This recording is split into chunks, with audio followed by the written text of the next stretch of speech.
พี่น้องเมื่อนี้มาฟังคิวการแสดงของหมอลำใจเกินร้อยบอยสิริชัยเดือนเมษายนออกเรียบร้อยแล้วยาวอาดลาดพี่น้องปาดมางานหลายคักหลายแน่แท้ตั้งแต่วันที่1พุ่นน่ะงานประจำปี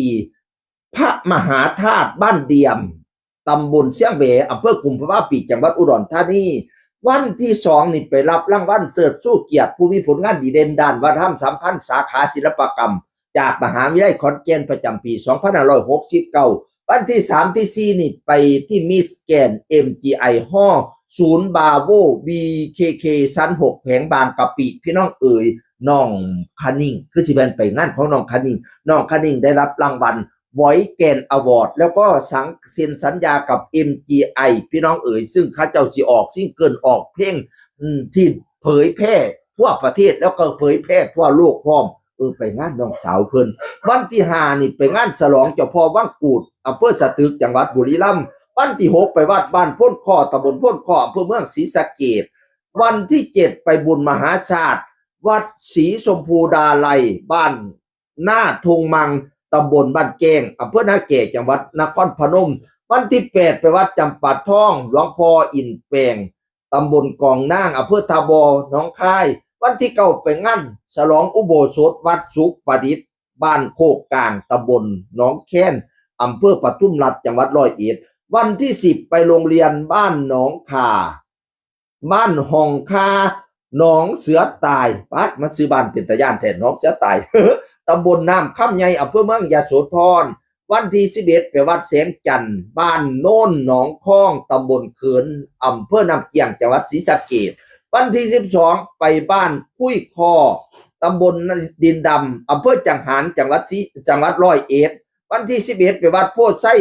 วัดหลวงพ่อประไสหนองคายวันที่14ไปวัดบัวบานบ้านบัวพักเปลี่ยนตำบลกวางโจรอำเภอภูเขียวจังหวัดชัยภูมิวันที่15งานฉลองศาลาวัดบ้านโนนสะอาดตำบลบ้านติ้วตำบลดูน้อยอำเภอจตุรัสพิมานร้อยเอ็ดวันที่วันที่16ไปบุญพระเวทบ้านตาลเนิงตำบลตาลเนิงสว่างแดนดินสกลนครวันที่17ไปบุญพระเวทบ้านฟังแดงตำบลฟังแดงอำเภอธาตุพนมจังหวัดนครพนมวันที่18ไปโรงเรียนบ้านโน้นสว่างบ้านแดงโน้นสว่างตำบลเหนือเมืองอำเภอเมืองจังหวัดร้อยเอ็ดวันที่19ไปวัดป่าซ่านิรมิตบ้านบุเล่าตำบลสะแก่พงอำเภอเมืองจังหวัดบุรีรัมย์วันที่20ไปงานบุญเดือน6ศาลเจ้าพ่อพญาแล่จังหวัดชัยภูมิวันที่21ไปงานบวงสรวงเจ้าพ่ออุปหาสบึงละหารหน้าตำบลละหารหน้าอำเภอแว้งน้อยจังหวัดขอนแก่นแล้วก็พัก22 23 24โอ้ยได้พักน้ำหมู่อยู่25ไปงานบวงสรวงหลวงปู่เพื่อการกุศลวัดหน้าโพธิ์ตำบลซุ้มเพอำเภอซุ้มเพจังหวัดขอนแก่นวันที่28บ้านห้วยแห้งตรงข้ามวัดห้วยคงค่าตำบลห้วยแห้งอำเภอแก่งคอยจังหวัดสระบุรีวันที่29งานบวงสรวงปู่ตาขุนทึ่งพญาแหดตำบลบ้านแหดอำเภอต้องเป็นอำเภอตำบลบ้านแหดมันขาดไปอำเภอบ้านแหดบ่พี่น้อง